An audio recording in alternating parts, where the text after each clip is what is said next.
찬양으로 주일 오후 예배 시작하겠습니다.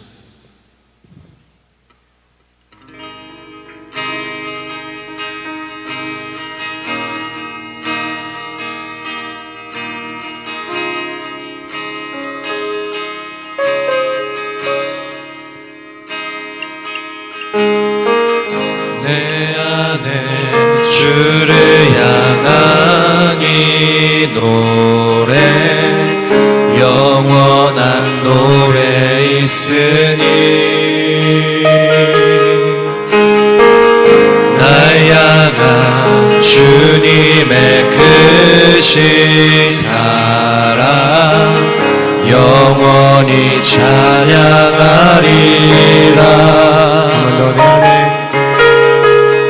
내 안에 주를 향한 이 노래, 영원한 노래 있으니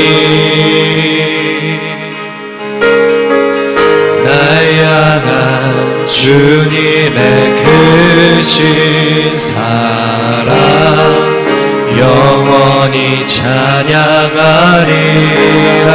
영원히 찬양하리라. 영원히 찬양하리라. 아름다우신 오 놀라우신 영원할 수 없는 사랑, 오 위대하신 하나님의 사랑 영원히 찬양하리.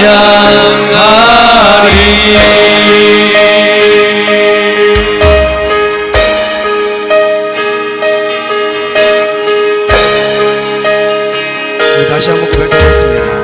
십자가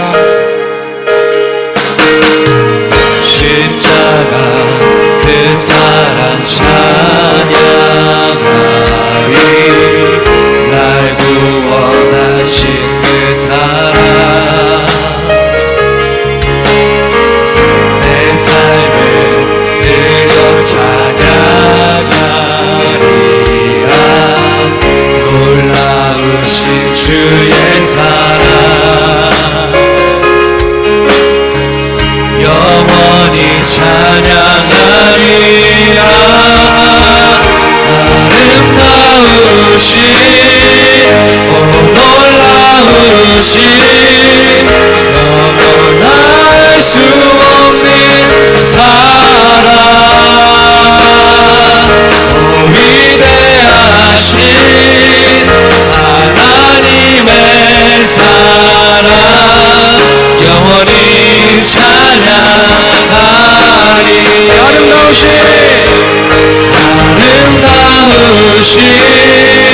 오 놀라우신 영원할 수 없는 사랑, 오 위대하신 하나님의 사랑 영원히 찬양하리. 주와 같은 분이 없네. 이 세상 그 누구도 주와 같은 분이 없네. 누구도 이길 수 없네. 우리 한 번 더 주와 같은 분이 없네. 이 세상 그 누구도 주와 같은 분이 없네.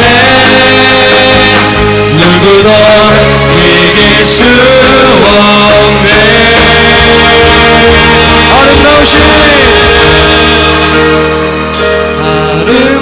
아름다우신 오 놀라우신 영원할 수 없는 사랑, 오 위대한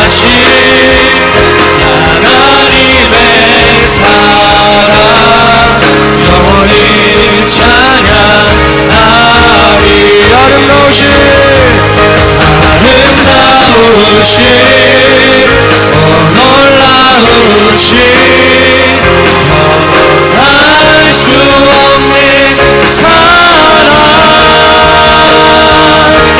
위대하신 하나님의 사랑 영원히 우리 계속해서 고백하겠습니다.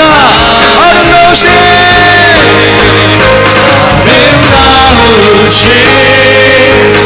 놀라우신 영원할 수 없는 사랑 위대하신 하나님의 사랑 영원히 찬양하리 아름다우신 오 놀라우신 영원할 수 없는 사랑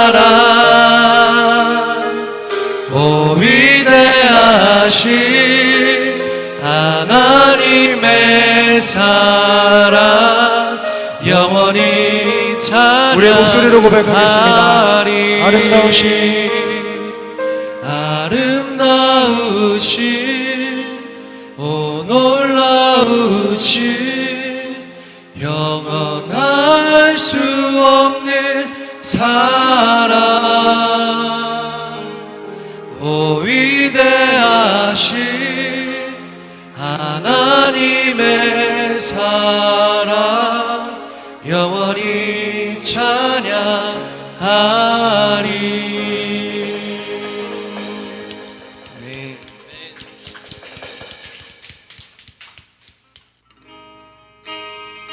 할렐루야 찬양하세 내 모든 죄 사함받고 주 예수와 동행하니 그 어디나 하늘나라 할렐루야 찬양하세 내 모든 죄 사함받고 주 예수와 동행하니 그 어디나 하늘나라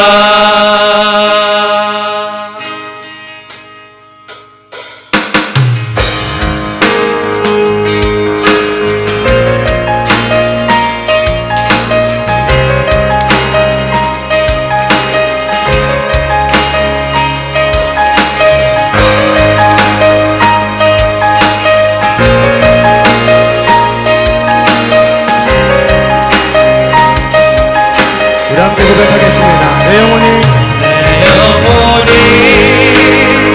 은총 입어 중한 죄짐 벗고 보니 슬픔 많은 이 세상도 천국으로 하도다.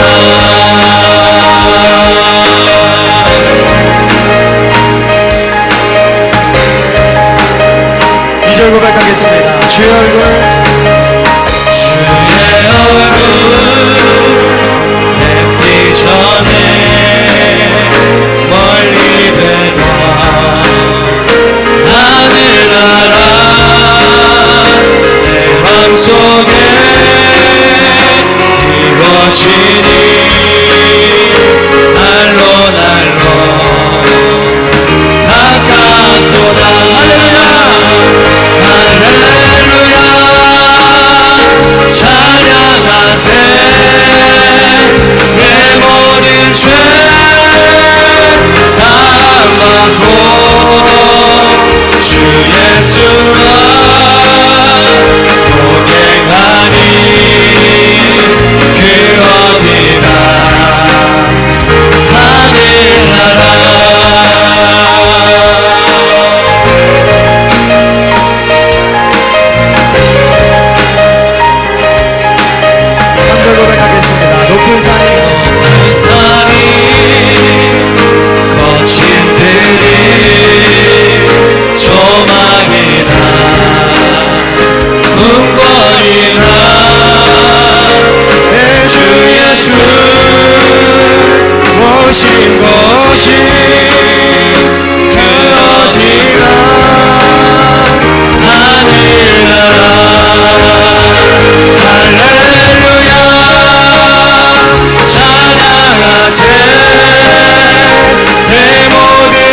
예수와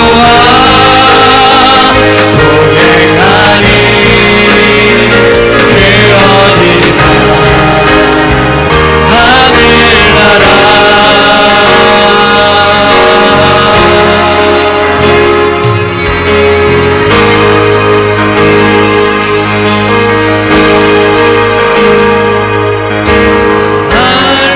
할렐루야 날 자유케 하셨네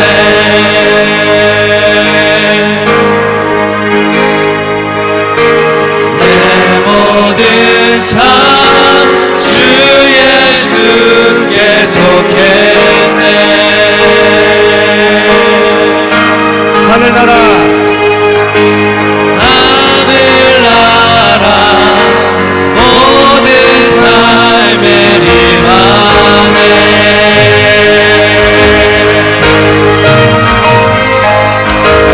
내 모든 삶 주 예수께 드리리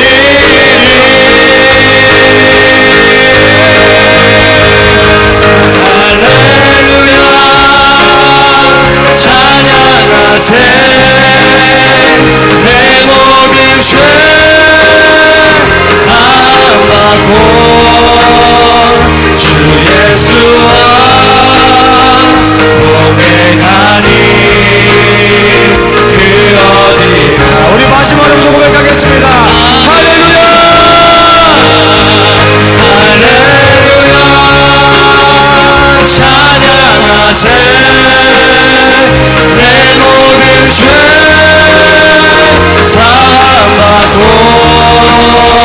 주 예수와 동행하니 그 어디나 하늘나라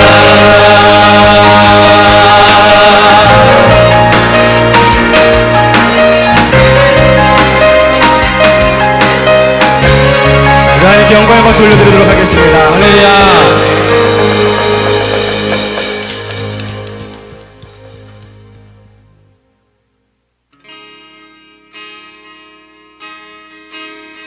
마지막 찬양 드리면서 귀한 헌금 드리는 시간 갖도록 하겠습니다.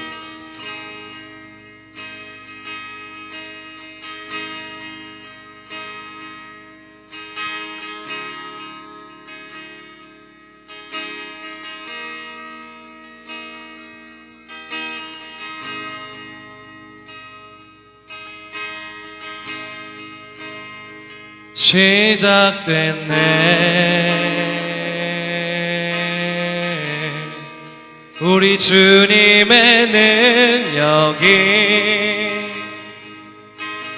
나의 삶을 다스리고 새롭게 하네 자유 안에 죄와 사망으로부터 나의 삶은 변하구나 충만하네 다 함께 고백하겠습니다. 시작됐네 시작됐네 우리 주님의 능력이 나의 삶을 다스리고 새롭게 하네 자유 안에 자유 안에 죄와 사망으로부터 나의 삶을 변하구나 충만하네 은혜로다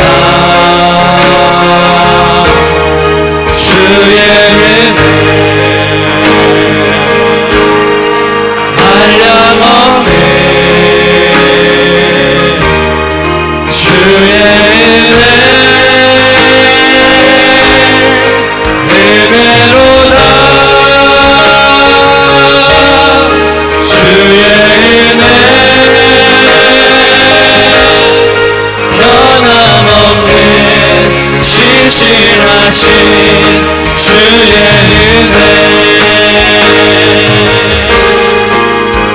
우리의 모든 순간 모든 것이 주님의 은혜입니다. 그렇게 믿으십니까? 우리 다시 한번 고백할 때 우리 마음 가운데 그 가사를 깊이 생각하면서 다시 고백하겠습니다. 시작됐네 우리 주님의 능력이 나의 삶을 다스리고 새롭게 하네 자유 안에 자유 안에 죄와 사망으로부터 나의 삶을 다스려나 충만하네 은혜로다 주의 은혜 한량없네 주의 은혜 은혜로다 주의 은혜 변함없는 신실하신 주의 은혜 우리 함께 그리스도 안에서 그리스도 안에서 은혜의 풍성하심을 따라 그분의 피로 죄사함 얻습니다 한 번 더 그리스도 안에서 은혜의 풍성하심을 따라 그분의 피로 죄사함 얻습니다 은혜로다 주의 은혜 한량없는 주의 은혜 은혜로다 주의 은혜 변함없는 신실하신 주의 은혜 우리 한 번 더 그리스도 안에서 그리스도 안에서 은혜의 풍성하심을 따라 그분의 피로 죄사함 얻습니다 그리스도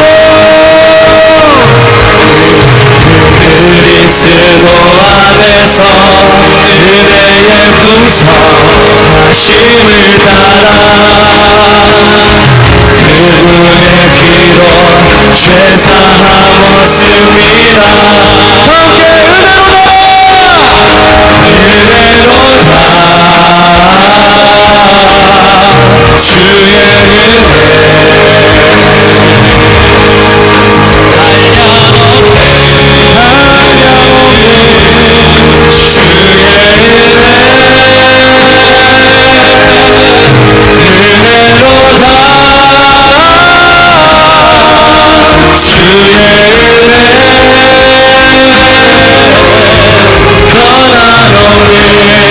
신실하신 우리 두 손 높이 들고 고백하겠습니다.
우리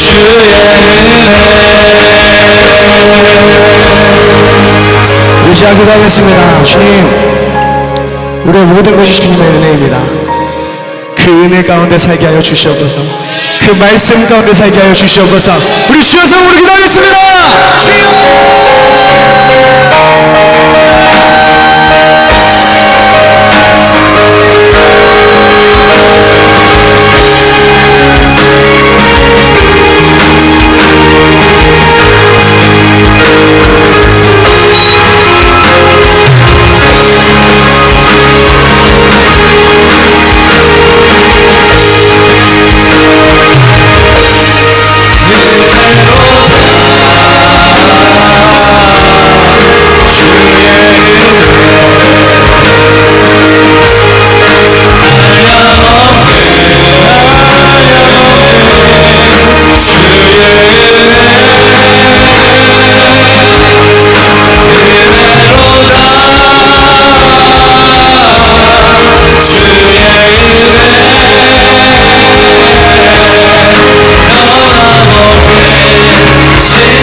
주의 은혜 한량없네 주의 은혜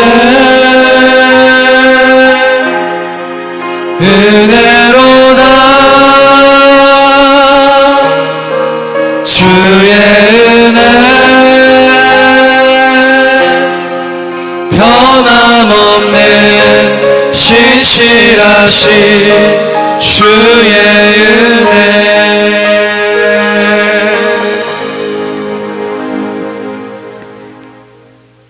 하나님 아버지 사랑과 은혜를 감사를 드립니다. 모든 것이 다 주님의 은혜입니다.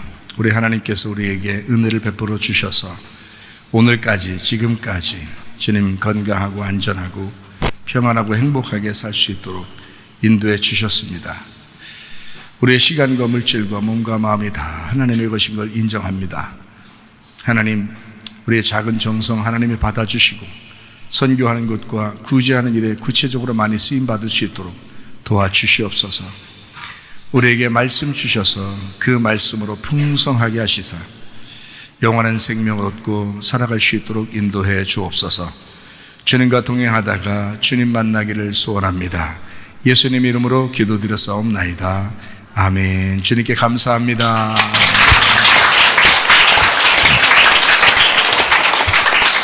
네, 감사해요. 오늘 시편 23편 1절 6절 여호와 나의 목자 2탄입니다.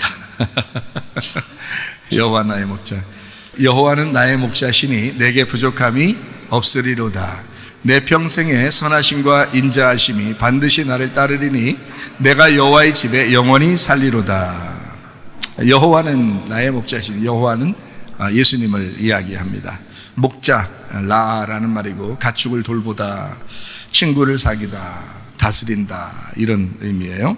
부족함이 없으리로다 할 때 그 부족함은 하세르라는 단어고 이 말은 결핍하다, 모자란다, 실패한다 이런 단어니까 그런 것이 없을 것이다. 누가 목자가 되시면 예수님이 우리의 목자가 되시면 그런 것이 사라질 것이다.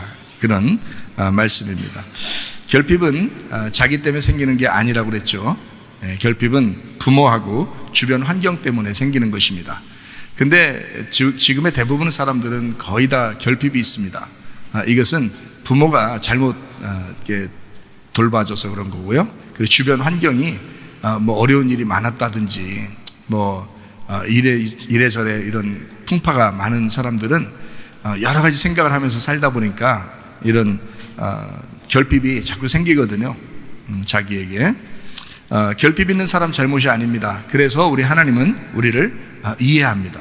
제가 주님 만나보니까 주님이 이것을 이해하고 있더라라는 것을 제가 알았어요. 저도 이런 결핍 때문에 결핍을 채워보려고, 이 세상에서도 결핍을 채워보려고 뭐든 이렇게 살아봤거든요. 지식적으로도 결핍을 채워보려고 했고요. 또 다른 육체적인 것으로도 결핍을 채워보려고 막 했었는데, 그러면 좀 만족할까봐. 그런데 아니더라고요. 그래서 너무 괴롭고 힘들어서 하나님 앞에 가가지고, 하나님, 내가 정말 죽겠습니다. 죽이든지 하나님 살리려면 나 이런 거 하나님 죄를 용서하고 그리고 은혜를 베풀어서 하나님을 위해서 한번 살게 해주십시오라고 사생결단을 할 때가 있었습니다. 그때 주님께서 네 잘못 아니다 라는 걸 분명히 저에게 알려주셨습니다. 네 잘못 아니다.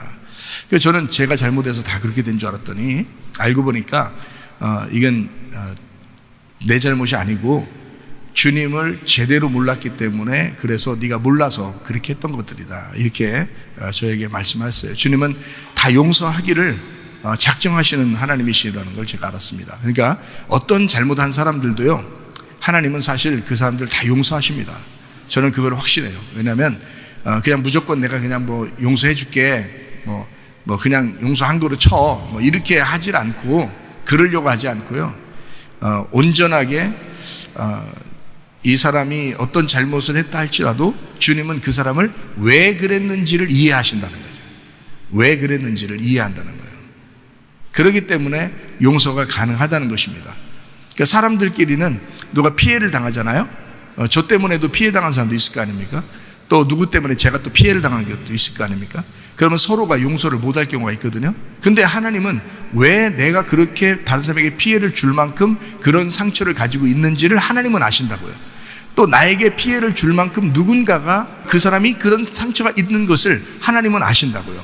그래서 남편과 아내가 둘 다 이렇게 문제가 생겨도요, 남편은 남편대로 뭔가 문제가 있었기 때문에, 집안에 뭔가 문제가 있었기 때문에 그런 문제들이 나온 거고요, 아내는 아내대로 뭔가 문제가 있었기 때문에 그 집안에, 그래서 그렇게 자라났기 때문에 그게 나온 거예요. 그래서 싸우는 거예요. 서로가 자기 알아달라고. 그래서 둘이 싸우는데 문제가 둘 다 있어요. 있는데 다 자기 잘못이라고 생각되죠. 근데 하나님 입장에서는 네 잘못 아니라는 거예요. 왜 네 잘못 아니냐면, 그게 너가 잘못해서 그렇게 나온 게 아니라, 네가 온전하게 자라났다면, 네가 온전하게 사랑받고 그렇게 자라났다면 이렇게 안 했을 거라는 거예요.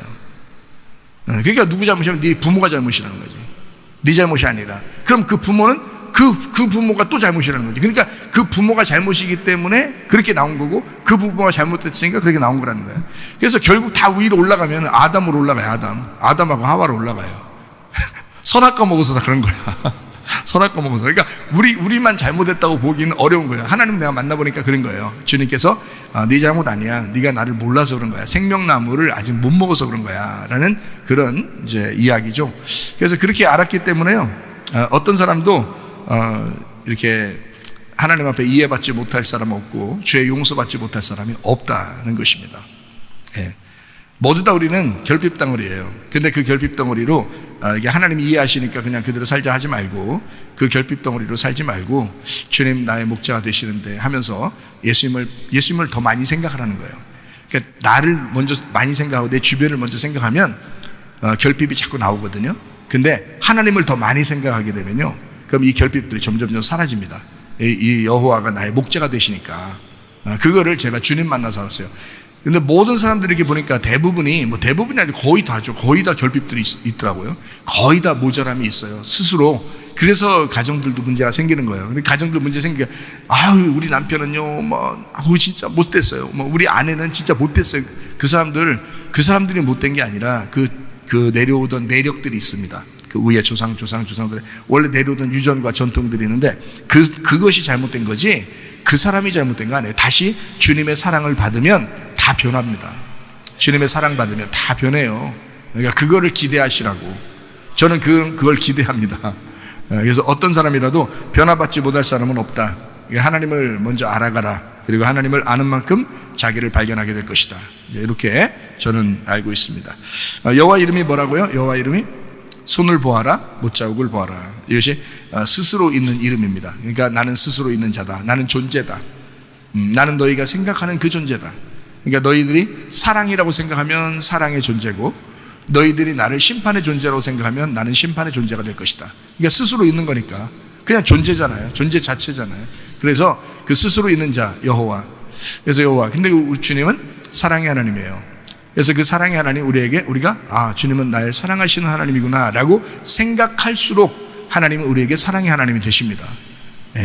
거룩하신 하나님, 사랑의 하나님. 그래서 그 하나님은 언약궤 이름이라고 그랬죠. 사무엘하 6장 2절에 말씀하기를 언약궤가 만군의 여호와의 이름이 언약궤다 이렇게 이야기했습니다. 그래서 언약궤 자체가 만군의 여호와의 이름이라. 그래서 우리가 예수의 이름으로 기도하게 되죠. 너희가 내 이름으로 기도하면 모든 것이 이루어지리라 라고 할 때 예수의 이름으로, 다시 말하면 언약궤만 있으면 그러면 기도는 응답된다, 이런 얘기죠. 그래서 예수님의 이름이 그만큼 파워가 있다. 그만큼 언약궤를 가지면 이스라엘 백성들은 전부를 가진 거잖아요. 언약궤 때문에 성막이 있었던 거고, 그죠? 언약궤를 보호하려고 지성소가 있는 거고, 지성소 때문에 성소가 있는 거거든요. 그 성소를 보호하려고, 그 법궤가 있는 그것을 보호하려고 이스라엘 백성들이 진을 쳤어요. 이 네 군데로, 동서남북으로. 왜냐하면 그거 보호하려고, 언약궤 보호하려고요. 왜냐하면 언약궤가 있으면 이스라엘이 승리하게 되고, 언약궤가 없으면 패배하니까 언약궤를 지키려고 하는 거예요. 그게 지금 뭐라고요? 여호와 이름이라고요. 예수의 이름이 있으면, 여러분 가정에 예수의 이름이 있으면 승리하십니다. 예수의 이름이 있으면 치유가 일어납니다. 그러니까 이런 놀라운 역사를 예수의 이름으로 가능하다는 거예요. 그러니까 예수님의 이름 안에는 치료도 있고, 예수님의 이름 안에는 회복도 있어요. 예수님의 이름 안에는 성공도 있습니다. 뭐 이 땅에서 잘 돼가지고 마다 호의호식하려고 그런 의미가 아니고요. 영적인 축복이 반드시 있다, 그 말입니다. 그러니까 여호와의 이름이 언약궤니까 여호와의 이름을 최대한 많이 사용하고, 또 진실로 진지하게 여호와의 이름, 예수의 이름으로 기도하시길 바랍니다. 그럼 반드시 이루어집니다. 법궤가 나가면 승리하기 때문에 그렇습니다. 법궤만 있으면 만사 형통하기 때문에 그렇습니다. 예수의 이름의 권세가 치유를 가져오고, 예수의 이름의 권세가 기도 응답도 가져옵니다. 시편 23편 1절에 말씀, 애정결핍 사라지는 방법이 나와 있습니다. 여기에 여호와는 나의 목자시니 내게 부족함이 없으리로다 했습니다. 시편 23편 6절 말씀, 내 평생의 선하심과 인자하심이 반드시 나를 따르리, 내가 여호와의 집에 영원히 거하리로다 이렇게 했습니다. 그 여호와의 집이라고 하는 것은 이 땅에서는 교회를 말하고 하늘나라에서는 천국을 의미합니다. 거기에 있으려고, 영적인 부분, 영 안에서 내가 있으려고 하는 그 마음을 있는 사람, 하나님께서 그 사람을 끝까지 추격해서라도 인자하심, 선하심과 인자하심을 반드시 주님이 주십니다.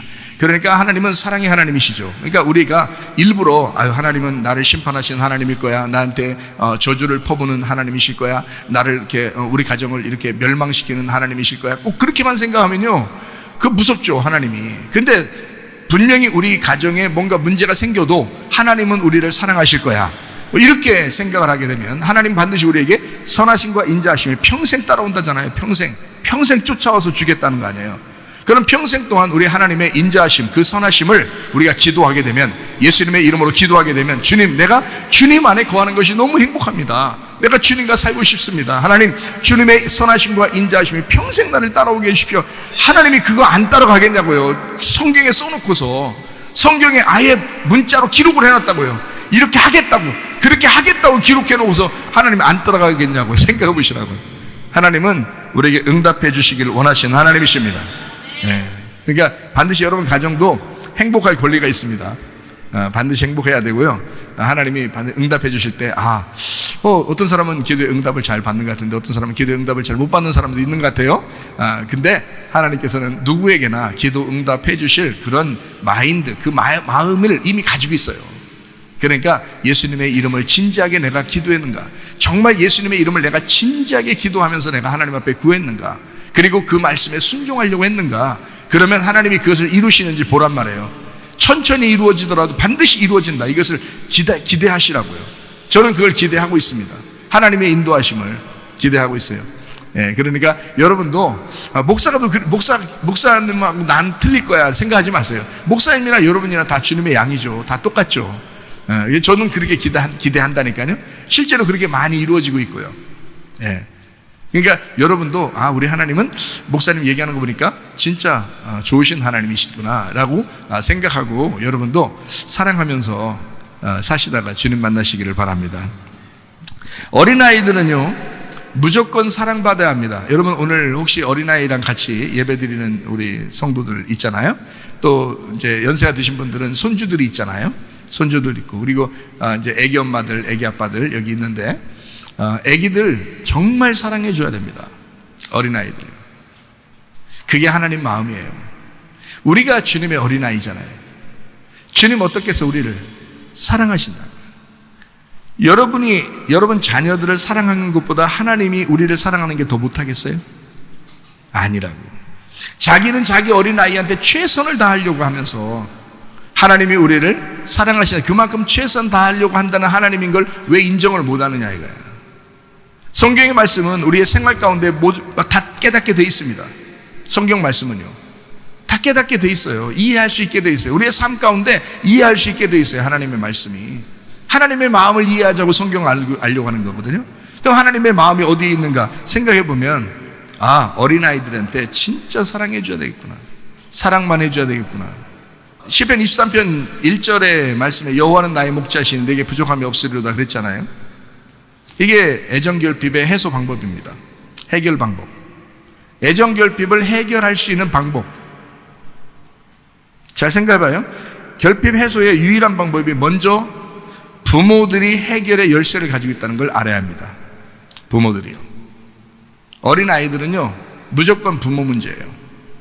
어린아이들은 무조건 부모 문제예요. 그거 잘 들으셔야 돼.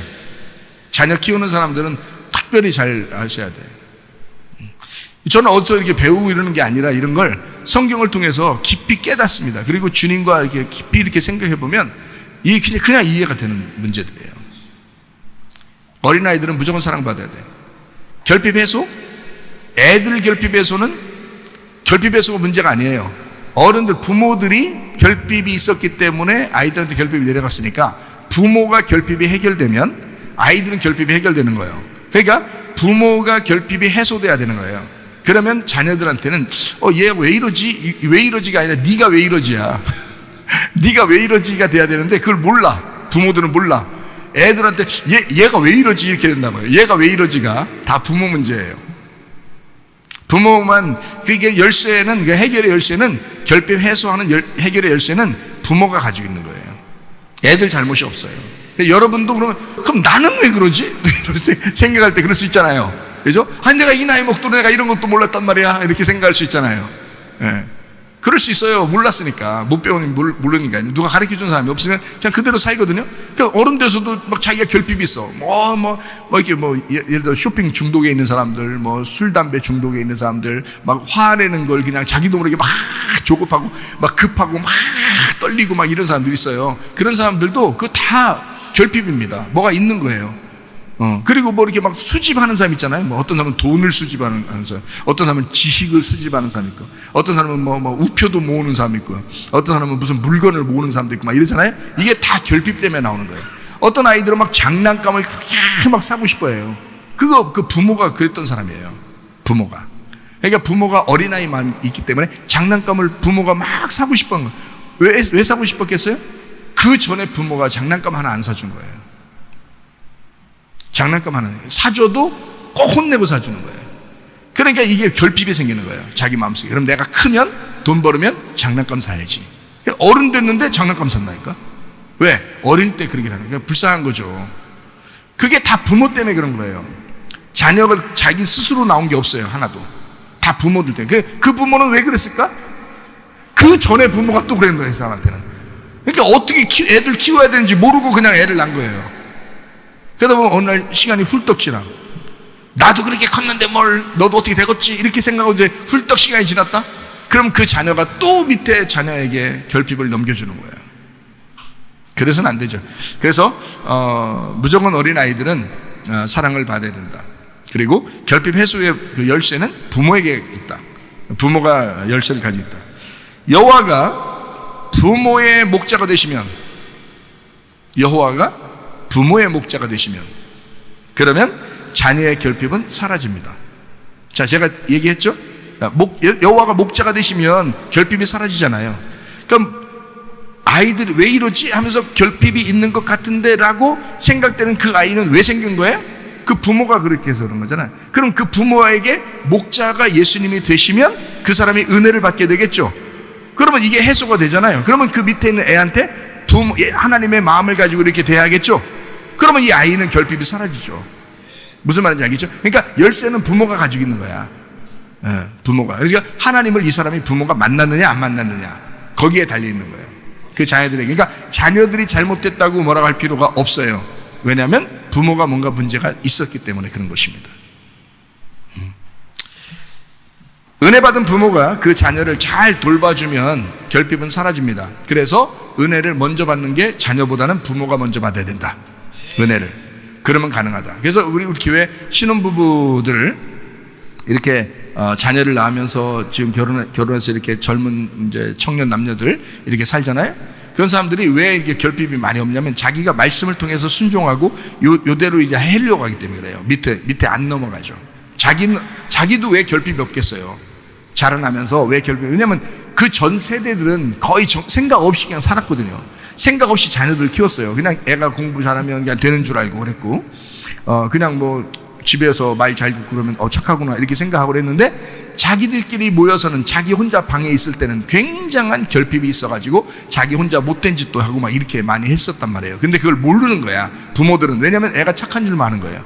근데 자기도 결핍이 있기 때문에 그 일을 한 거예요. 그 잘못한 것을 하나님이 보실 때는 너도 부모가 잘못해서 네가 이런 결핍이 있는 거다라고 하나님은 이해하신단 말이에요. 우리들이 그런 거 발견해 보세요. 어유, 이거 뭐 이 나쁜 놈, 네가 나를 이렇게 이런 배신자, 이럴 수가 있어? 내가 널 이렇게 키웠어? 뭐 이러는데 사실은 그것은 부모들 때문에나 주변 환경 때문에 그렇게 된 것입니다. 그러니까 하나님은 그 사람을 이해하신다는 거죠. 충분히. 그럴 수 있었어. 네가 날 못 만나서 그런 거야. 날 제대로 만나면 그거 사라져. 그거밖에 진짜 해결은 안 되는 거야. 요거를 주님은 아시는 거예요. 주님은. 그래서 그 주님이 해결 방법을 그런 식으로 하시기 때문에 우리가 애정결핍이라고 하는 건 누구나 있을 수 있는데, 해결 방법은 문제는 먼저 부모가 위에 있는 사람들에게 여호와가 목자가 되셔야 된다. 자녀의 애정결핍은 모두 부모의 이기적인 생활 때문에 생긴 것입니다. 분명히 아셔야 돼요. 자녀가 혹시, 저도 애정결핍이 있었습니다.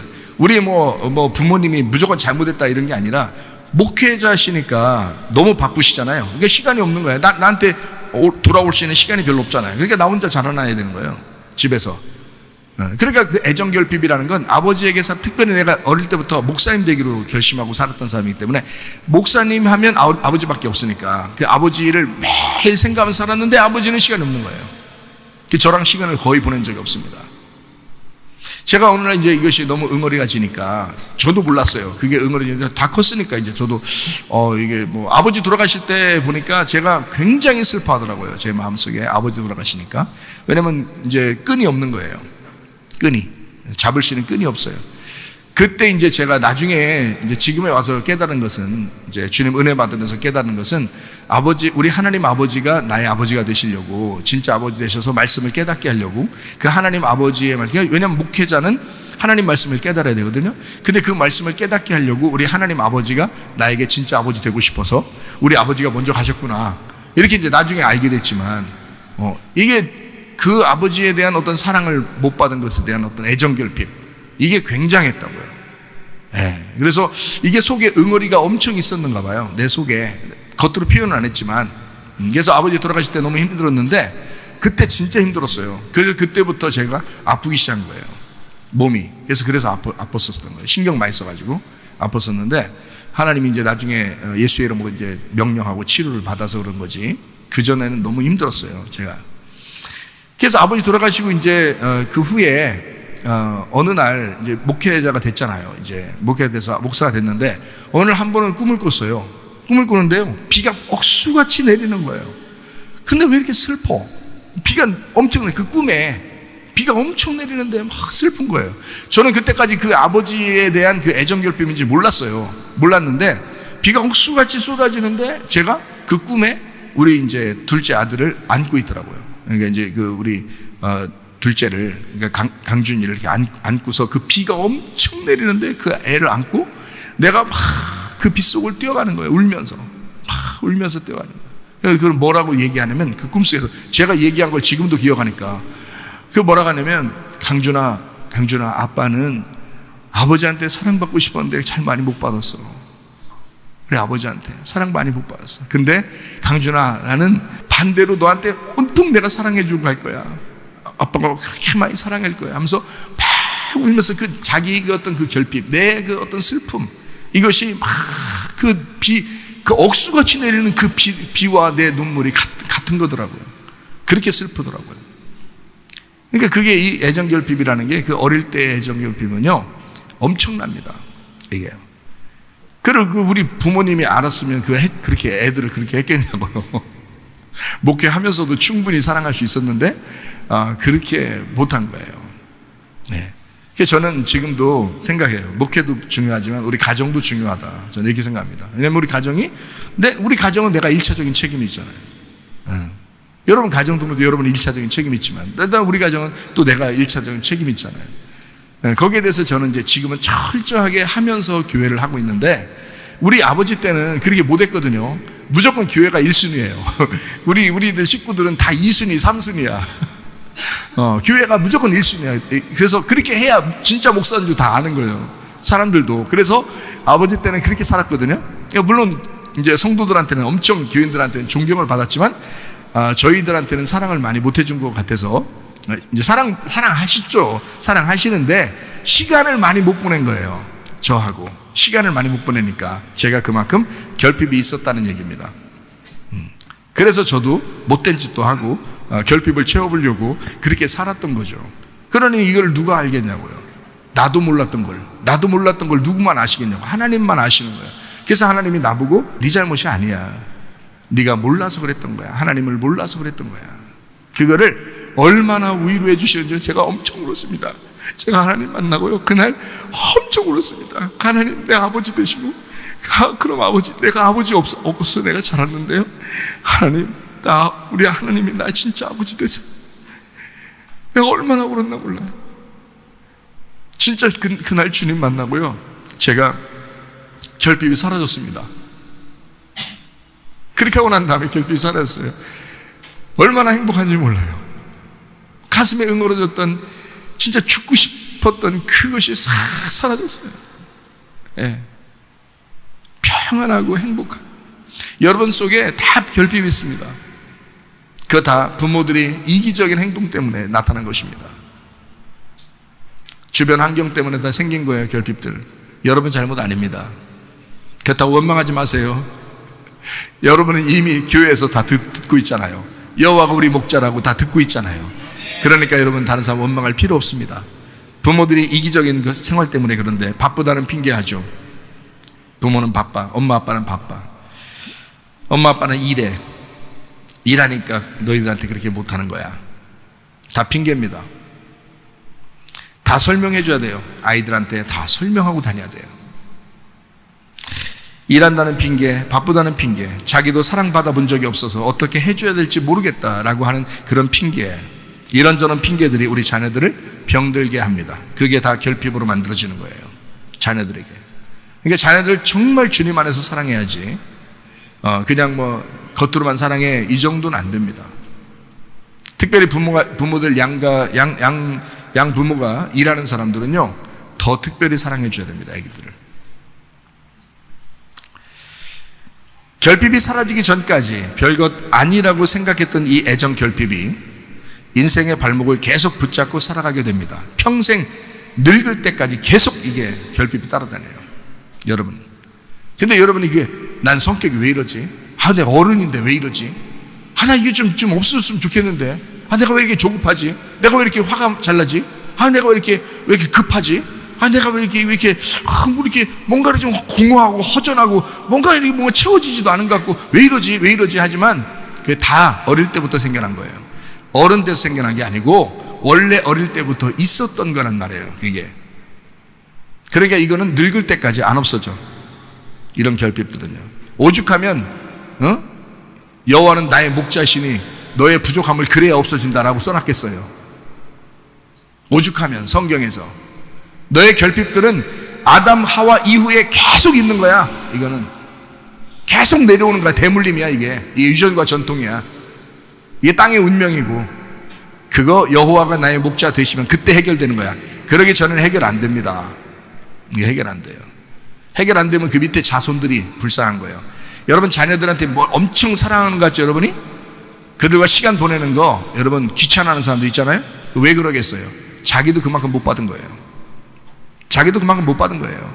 안 되는 거야 이게. 자기가 하고 싶어. 마음은 설교 듣는데 왜 안 하겠어? 설교 듣는데. 근데 설교 듣고서 하고는 싶은데 안 돼. 왜? 자기도 못 받은 거예요. 안 돼. 습관이 안 돼 있어요.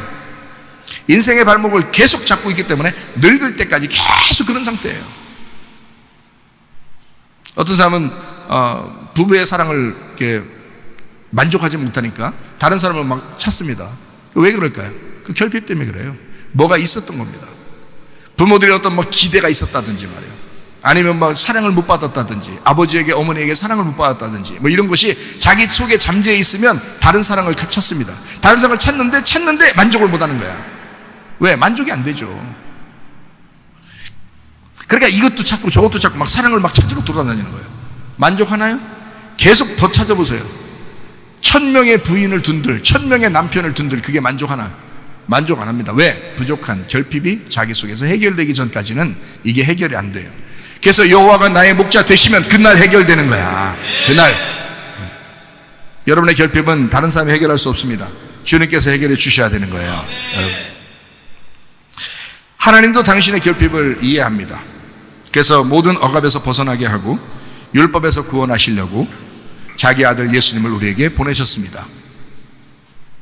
성경적인 천국의 사람들에게 어떻게 살아가야 하는지 여러분에게 잘 한번 가르쳐 보려고 합니다. 어떻게 살아가야 되나? 모태 태어날 때 1살부터 초등학교 3학년까지는 어떻게 해요? 무조건 사랑받아야 됩니다. 이 아이들은. 제가 여러분 여기 부모들에게 이야기합니다. 이 아이들이 만족할 만큼 사랑해 주셔야 합니다. 모태 1살 때부터 초등학교 3학년 때까지는 얘들은 무조건 천국 백성이에요. 얘들 어차피 천국 백성이니까 그 속에 예수님이 계셔요. 그러니까 여러분이 두말하지 말고 그거 뭐 토달지 말고 무조건 사랑만 해줘야 돼요. 근데 이 아이들이 만족할 만큼 사랑해 주시라 이 말이에요. 어렵죠? 어렵지만 하세요. 성경을 가리키는 거니까, 하나님 마음을 가리키는 거니까 여러분이 힘들어도 하셔야 돼. 저는 이미 경험도 다 했고 이미 주님을 만났고 주님께서 가리키시는 걸 제가 알기 때문에 여러분한테 그 마음을 전달하는 거예요. 모태 1살부터 초등학교 3학년까지는 무조건 사랑만 받아야 됩니다. 모든 부모는 초등학교 3학년까지 아이들에게 무조건 사랑해 줘야 돼요. 하나님이 사랑이시니까. 요한일서 4장 8절 말씀입니다. 사랑하지 아니하는 자는 하나님을 알지 못하나니 이는 하나님은 사랑이심이라. 16절이요. 하나님이 우리를 사랑하시는 사랑을 우리가 알고 믿었느니 하나님은 사랑이시라. 사랑 안에 거하는 자는 하나님 안에 거하고 하나님도 그의 안에 거하시느니라. 무조건 사랑해줘. 그 안에 예수님 계시니까. 초등학교 3학년 아직 되기 전에 어린아이들이 있는 사람들은요 천사들하고 사는 거야. 지금 예수님하고 사는 거야. 그 아이들은 무조건 예수님이야. 아니 여러분은 천국 못 가도 여러분은 대충 살다가 천국 못 가도 그 애들은 간다니까. 천국에 하늘나라 백성이라고. 얘들은 지금도. 그러니까 얘들 얼마나 그러니까 애들한테 이상하게 잘못 행동하고 그런 사람들 있잖아요. 그런 부모도 있고 그런 막 사람들 있잖아요. 막 유괴하고 막 이러면서. 그건 진짜 나쁜 거예요. 아이들한테. 저도 예수님 예수님 만나기 전에는 몰랐어요. 그래서 우리 아들하고 딸한테 내가 회개했다잖아요. 미안하다. 정말 잘못했다. 아빠가 너무 몰라서 그랬다. 너무 잘못했다. 내 주님 만나고 보니까 그게 아니더라. 그래서 내가 회개했어요. 잘못했다 그러고. 그래서 제가 그 이후에 투정 많이 받아줍니다. 투정을 많이 받아줘요. 왜냐면 저 때문에 결핍이 많이 생겼을 거거든. 우리 자녀들도. 그렇잖아요? 그래서 우리 딸아이가 또 좋은 사위를 만나서 사랑받고 있으니까 또 그것 때문에 또 너무 감사하고. 또 우리 이제 아들도 이제 좋은 이제 여자를 만나서 또 사랑받아야 되고 결핍이 있으니까. 분명히 결핍이 있으니까. 이게 다 부모 때문에 그래요. 제가 그래서 대신에 진심으로 회개했어요. 주님 마음으로. 여러분 지금 자녀들 아직 어린아이 때 이 아이들은 예수님이 속에 계시니까 이 아이한테 해주는 것만큼 예수님이 좋아하셔요. 이거 진짜입니다. 저는 주님 만나서 알았어요. 그러니까 여러분 아이들한테, 손주들한테 진짜 사랑해 주세요. 그 아이들은. 교회 잘 안 다니는 손주들도 있죠. 집사님, 장로님 기죠. 그래도 그 아이들은 천국에 가요. 그 어린 아이들은. 교회 많이 안 다녀도 하나님이 그냥 데리고 가는. 왜? 얘들은 선하게 구분을 할 수 없어요. 선하게 구분할 수 없어요. 율법적이지 않습니다. 이 아이들은. 그래서 이 아이들은 무조건 천국 가요. 물론 이제 부모가 예수님 얘기해주면 더 좋은 거고요. 어쨌든 하나님이 그들을 이제 천국에 데려가서 키우든지 하시겠죠. 그만큼 이 아이들은 사랑받는 거예요. 근데 크기 전에 크면은 안 돼요. 크면 여러분은 아니에요. 여러분은 아니에요. 다 컸어. 여러분 컸기 때문에 조심하셔야 돼. 애기들은 무조건 사랑해야 돼. 제가 무슨 얘기인지 여러분 아시겠죠? 그러니까 모태 1살부터 초등학교 3학년까지는 무조건 사랑받아야 된다. 초등학교 3학년까지는 이 아이들에게 무조건 사랑을 해줘야 된다. 성경 자체도 하나님이 사랑이다. 하나님 자체가 사랑이다 라고 이야기했어요. 그러니까 무조건 해야 돼. 그러면 이제 어떻게 해야 되냐. 자, 하나님이 어떤 식으로 우리한테 하기를 원하는가를 잘 생각해 보세요. 하나님이 이 아이들한테 우리가 어떻게 했으면 좋겠나 라고 하나님이 아실 거 아니에요. 하나님이 내가 너 부모인데 애들한테 이렇게 해주고 싶어 하는 게 있을 거 아니에요. 그거를 엄마 아빠가 해주시란 말이에요. 할아버지 할머니가 엄마 아빠가 그렇게 해주시면 돼. 그러니까 하나님이 해주고 싶은 그거를 그대로 해주면 돼요. 자, 어떤 방법이 이런 겁니다. 일부러라도 무조건 부드럽게 말하시기 바랍니다. 세게 말하면 안 돼요. 장난으로라도 세게 말하면 안 됩니다. 왜냐하면 이 아이들은 아주 순진해요. 이게 그림이 없어. 아무 그림이 없기 때문에 백지장이라 장난으로라도 세게 말하면 세게 들어가 버려요. 이 속에. 이게 그림이 하나도 없는 그림이기 때문에요. 백지이기 때문에 여기다가 점 하나만 탁 찍어도 그 점이 그대로 찍혀요. 그래서 조금만 세게 얘기하는 사람 아니면 막 어떤 할머니들 막 이렇게 뭐랄까 성격이 막 이렇게 얘기하는 사람들 있잖아요. 100% 애기들이 안 좋아합니다. 애기들이 왜 안 좋아하냐면 애기들은 조금만 좋은 얘기해도 큰 소리라는 걸 싫어해요. 애기들은요. 그래서 부부가 남편과 아내가 둘이 애들 앞에서 싸웠다? 이건 마귀야. 그건 마귀라고요. 또 오늘 또 집에 가서 또 야 마귀야 이러지 마시고 어제까지는 이전 것은 지나갔으니 보라 오늘 새 것이 되었도다 그랬으니까 이전 것은 다 지나갔고 오늘부터는 진짜 주님 안에서 하나님이 이런 걸 원하시는구나 라고 생각하고 하시면 돼요. 오늘부터 집에서 애들 앞에서 무조건 싸우면 안 됩니다. 큰 소리 내면 안 됩니다. 큰 소리 내는 사람을 무조건 애들이 싫어요.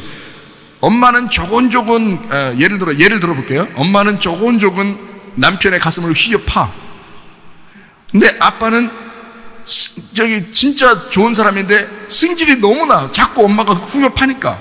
근데 조곤조곤 얘기해. 부드럽게 얘기하면서 막 조곤조곤 당신은 뭐 한 게 뭐 있어. 당신이 뭐 가진 게 뭐야. 당신은 뭐가 잘났어. 이러면서 부드럽게 얘기하는데 남편은 막 가슴이 너무 휘겨 파가지고요. 막 전화기 들었다 놨다 막 막 상을 들었다 놨다 막 하면서 뭐라고 이렇게 하면요 그 애기들은 뭐라고 생각할까요? 100% 아빠 잘못. 100% 아빠 잘못. 큰 소리 했다 이거야. 나중에 물어보세요. 애들한테 물어보세요. 싸웠는데 누구 잘못이냐고 딱 물어봐요. 큰 소리 친 사람한테 잘못했다 그래요. 그 사람 잘못이에요 무조건. 근데 우리들이 어른 돼가지고 생각하면 그 엄마가 더 잘못이거든요. 우리 어른들이 생각할 때는 그 엄마가 훨씬 더 잘못인 거야. 근데 애들은 안 그래. 소리 듣는 것 때문에 결정 내려요. 소리 듣는 거. 그러니까 소리가 크냐 작냐 요거로 이 귀에 결정을 내려요. 이게 좋은 거다 안 좋은 거다. 이 소리 내는 사람은 안 좋은 사람, 소리 작은 사람은 좋은 사람 이렇게 생각해요. 애기들 마음속에 들어와서 물어보세요. 틀림없어요. 그러니까 무조건 부드럽게 얘기하고 무조건 웃고 자주 웃으세요. 애기들 앞에서 막 웃는 걸 그냥 웃어. 웃겨야지 웃죠. 안 웃겨도 웃어. 그냥 안 웃겨도 그냥 막 웃어. 부드럽게 얘기하고 그게 첫 번째예요. 그리고 막 웃으면 돼. 하나님이 나한테 그렇게 하셔. 하나님이 나한테 부드럽게 말하고 싶어 하셔. 근데 왜 목사님 설교 때는 왜 세게 얘기해요? 답답해서 그런 거고요. 진짜 알려주려고 그랬던 거고. 그래서 요즘 많이 부드러워졌어요. 진짜 많이 부드럽게 얘기하잖아요. 하나님이 진짜 우리한테 부드럽게 말하고 싶어 해요. 그리고 하나님은 날 보고 많이 웃으셔요. 나를 보고 많이 웃으셔. 그러니까 하나님 너무 좋죠. 사람들도 좋지만 하나님 더 좋아. 근데 여러분이 자꾸 웃잖아요? 그러면 그 웃는 사람하고 그 아기가 결혼하고 싶어 해요. 우리 교회에서 청년들 중에서 한 학생과 청년이 막 웃어요. 그러니까 우리 조카 여자애가 아기잖아. 지금 3살이잖아. 보고 있어요. 이제 결혼하려고. 우리 학생하고 청년 이렇게 하면 보고 있단 말이에요. 이게. 그래서 자기들이 누구 좋아? 그러면 이 오빠 좋아. 그렇게 한다고요. 왜? 웃어주니까. 웃는 거야. 웃으면 무조건 좋아요, 아이들은. 근데 엄마 아빠들이 실수하는 게 뭐냐면 자기 자식들한테 잘 웃질 않아요. 그렇게 인상 쓸 일이 많아서 그래, 인생이. 그렇지만 집에서 엄마 아빠가 자녀들한테 많이 웃어주면 돼. 그냥 웃기지 않아도 웃어. 그러면 돼. 웃기지 않아도. 은혜 받으면 무조건 웃죠. 그런데 은혜 받지 못했으면 제가 지금 말하는 걸 순종하시라고. 네, 그래서 많이 웃어주면 돼. 부드러운 말하고 자꾸 웃어주면 돼. 그리고 또 하나 있어. 해줘야 될 게. 뼈가 으스러지도록 안아주셔. 그리고 사랑한다고 얘기해요. 제가 우리 교회 아이들한테 만나면 안아주잖아요. 그죠? 아이들 이렇게 만나면 안아준다고. 그래서 꽉 하면 뼈가 우두둑, 어떨 땐 그래. 부러지는 거 아니에요. 그 뼈 맞춰주는 거야. 이렇게 탁 안고 사랑해. 그러면요, 아이들이 좋아요. 여러분 부모들이 특별히 그거 하셔야 돼. 아이들한테요. 뭐 어린이날만 그렇게 할 필요 없어. 그렇게 하지 마. 어린이날만 괜히 생색내고 그러지 마. 생일날만 꼭 그렇게 잘해준다 그렇게 하지 마. 평상시에 항상 엄마 아빠가, 주변 사람들이, 우리 교회 사람들이 다 어린아이들을 볼 때 많이 안아주고 사랑한다고 그러고 웃어주고. 무슨 말인지 알죠? 그것보다 가장 명심해야 될 게 뭐라고요? 작게 얘기하라고, 부드럽게 얘기하라고. 아이들은 세게 얘기하는 거 진짜 싫어하니까. 그 사람은 좋은 사람이라도 그 사람 나쁜 사람이야. 어린아이가 생각할 때 큰 소리 치면. 그래서 막 손짓 하는 사람, 그거 안 좋은 거예요. 애들한테는 안 돼요. 안 먹혀 그거. 애들한테는. 그러니까 어린아이들한테는 무조건 부드럽게 말한다, 웃어준다, 많이 안아주고 사랑한다, 얘기한다. 그렇게 하면 하나님의 마음입니다. 그게. 하나님이 그렇게 하고 싶은 거를 부모한테 맡겼는데 부모가 안 해주는 거야. 왜 안 해주나 봤더니 결핍 있는 거야. 지들이 결핍 있는 거야. 왜 결핍 있는가 봤더니 그 부모가 그렇게 사는 거야. 그쪽 부모가. 그 부모는 또 왜 그렇게 살았나 봤더니 그 할아버지 할머니가 그렇게 사는 거야. 그 할아버지 할머니 또 왜 그렇게 살았나 봤더니 그 위에 증조 할아버지 증조 할머니가 그렇게 사는 거야. 그러니까 무뚝뚝하게. 그렇게 사는 거야, 무뚝뚝하게. 그래서 이 사람이 그렇게 살 수밖에 없었던 거야. 왜 그걸 대물림 하냐고. 그 가정에서. 우리 교회는 이런 대물림, 나쁜 운명의 대물림을 다 끊어내십시다. 그리고 좋은 대물림을 다시 물려주되 사랑하는 대물림을 물려주자고요. 좋은 유전을 다시 물려주자고요. 하나님 말씀을 물려주고 하나님의 사랑을 물려주자고요. 얼마나 좋으냐 이 말이야. 하나님 마음이 그렇다는데, 하나님도 그렇게 해주고 싶어 한다는데, 하나님도 우리한테 그렇게 해주고 싶다는데, 그걸 따르면 되지. 그걸 순종하면 되지. 그러면 밑에 있는 결핍들이 사라집니다. 이해가 되시겠죠?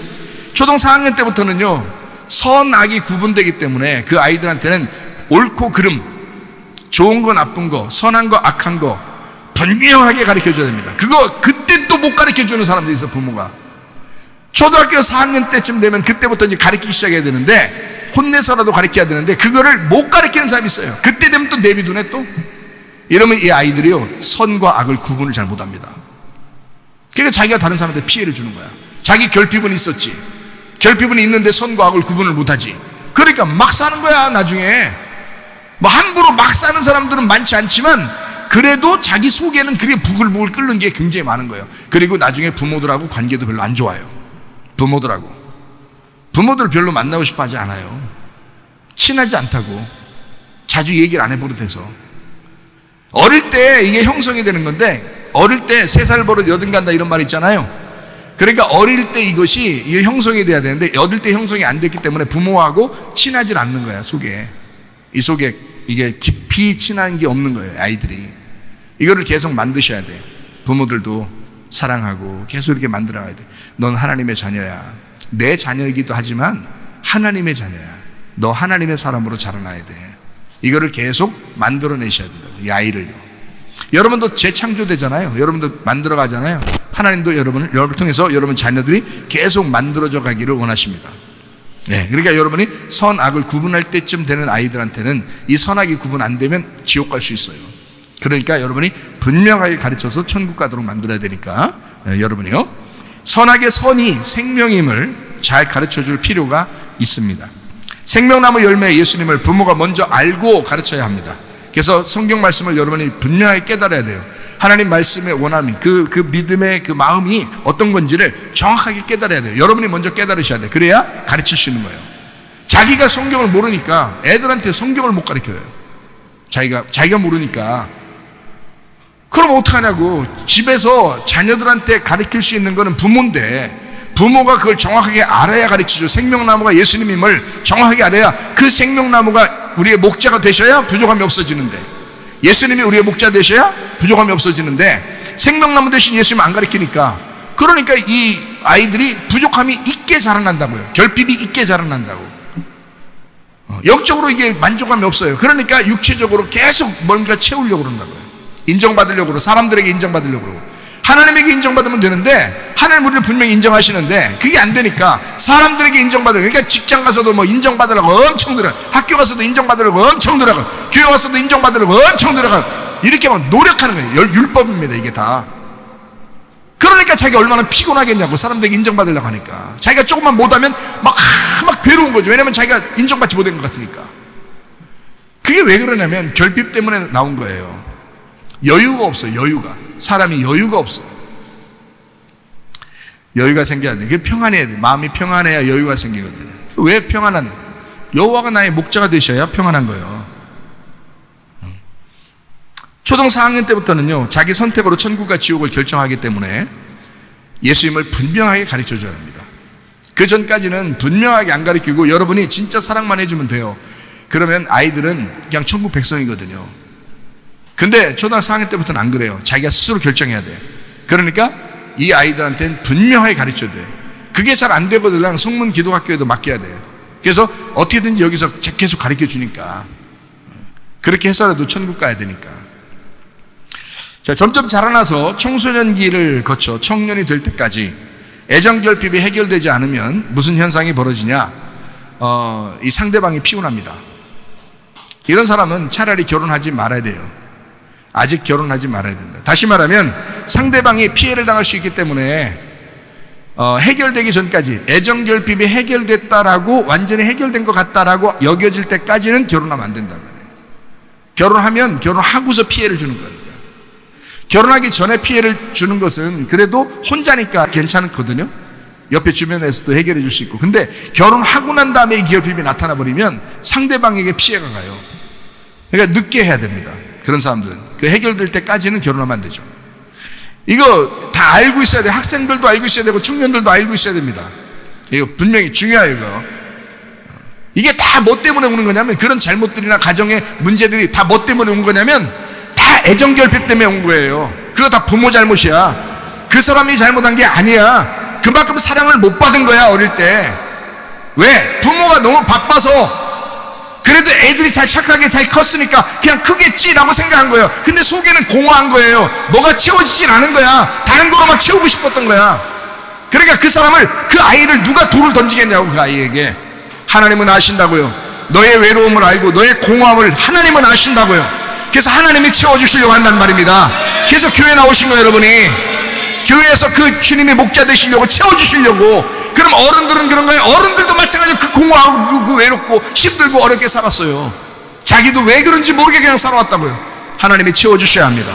하나님이. 자녀들도 마찬가지예요. 근데 우리 이제 어린아이들, 지금 우리 교회 다니는 어린아이들한테는 기회가 있잖아.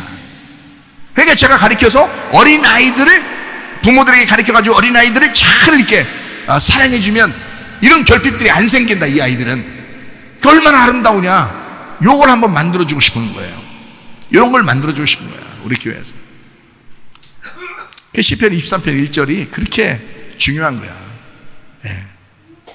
요 한 단어가 그렇게 중요한 거예요. 이게 여호와 나의 목자 되신다는 거, 이게 그렇게 중요한 거예요. 양이 뭐 필요한 게 뭐 있어요? 목자만 있으면 되죠, 옆에. 그죠? 다 인도하는데 목자가 있으면. 저도 방황하고 힘들 때 있었는데 우리 주님이 목자 되시니까 그게 다 해결되더라고요. 그때까지는 엄청 힘들었어요. 저도 이 사람한테 왜 그럴까 내가 도대체 왜 그럴까, 안 그러려고 해도 자꾸 왜 그럴까 그랬거든요. 근데 알고 보니까 주님 만나니까 해결돼. 그 전까지는 해결이 안 되더라는 것을 제가 알았어요. 주님도 그걸 가지고 정죄하지 않더라. 주님도 그것을 알기 때문에 그렇다. 어린아이 때 애정결핍 있는 사람은요, 사랑을 폭넓게 할 수가 없습니다. 사랑을요. 그런 사람 반드시 집착하는 사랑하게 됩니다. 그래서 누가 남자가 사귀고 여자가 사귀게 되잖아요. 그럼 애정결핍이 있는 사람들은 집착합니다. 그래서 자기만 바라보기를, 자기한테만 사랑하기를 굉장히 바라요. 그 전까지는 그냥 놓고 보거든요. 괜찮거든요. 서로 괜찮은데 일단 자기 사람이라고 딱 이제 자기가 사귄다라고 딱 생각될 때부터는, 그때부터는 이제 확 끌어들이는 거예요. 이게 왜 그러냐? 집착 때문에 그렇습니다. 이건 사랑이 아니에요. 그건 사랑 아닙니다. 그건 집착이에요. 왜 그랬을까? 결핍이 많을수록 집착이 강해지는 거예요. 그러니까 상대방이 굉장히 힘든 거죠. 그러니까 놓고 볼 수가 없는 거예요. 저는 우리 집사람을 그냥 놓고 봐요. 놔둬. 놔매겨. 놔매겨. 하나님 알아서 하시겠지 하고 놔매기니까 우리 집사람이 그냥 좋아해. 네, 저도 물론 좋아하죠. 근데 하나님께 맡기니까 나는 편하단 말이에요. 편안하단 말이에요. 네, 그냥 두니까. 이제 결핍이 없으니까 내가 결핍이 없으니까 주님 안에서 이렇게 그냥 놓고 이렇게 본단 말이에요. 놓고 보기에도 아까운 우리 아내인데 이렇게 너무 좋단 말이에요. 그냥. 근데 내가 막 집착을 하질 않아요. 옛날 같으면 집착하겠죠. 근데 그 하나님이 다 끊어버립니다. 집착 사랑은 다 끊어버려요, 하나님이. 그래서 집집마다 왜 싸움이 일어나고 부부싸움하고 왜 이혼하고 갈라지고 왜 그런지 아십니까? 집착하기 때문에 그렇습니다. 집착하는데 자기 마음에 안 드는 거예요. 화를 내죠. 그럼 저쪽에서도 집착이, 결핍이 있으니까 집착하죠. 화가 납니다. 넌 내 거여야 되는데, 너는 내 거여야 되는데, 내 말 들어야 되는데, 이렇게 되는 거예요. 안 듣지. 어떤 놈이 들어. 안 듣죠. 다 자기 생각들이 있는데. 그러니까 더 갈라져. 근데요, 지금 제 생각해보세요. 저는 우리 하나님에게 다 맡겨요. 그러니까 마음이 편안해. 나는 내 일만 하면 돼. 나는 주님과의 관계에서 떨어지지 않아요. 계속 주님과의 관계가 먼저야. 그러면요, 그냥 붙어. 그냥 겨붙게 돼 있어. 이렇게 붙게 돼 있어요. 그러면 나는 편안하게 가는 거야. 주님 앞에 편안하게 생활 편안하게 하고, 부인은 계속 날 생각하면서 생활하게 돼 있고요. 하나님이 그렇게 만드셔요. 그러니까 이게 훨씬 더 애정이 깊고요, 더 사랑하게 되고 그렇습니다. 집착, 이거는 왜 그렇게 나온다고요? 애정 결핍 때문에 나오는 것이라고. 이게 해결되기 전까지는 남자를 사귀어도 여자를 사귀어도 안 되고 결혼해도 안 됩니다. 왜냐하면 상대방이 피곤해지는 거야. 자기가 평안하고 결핍이 해결돼서 다른 사람을 주님께 맡길 수 있을 때, 그때 결혼해야 되는 거예요.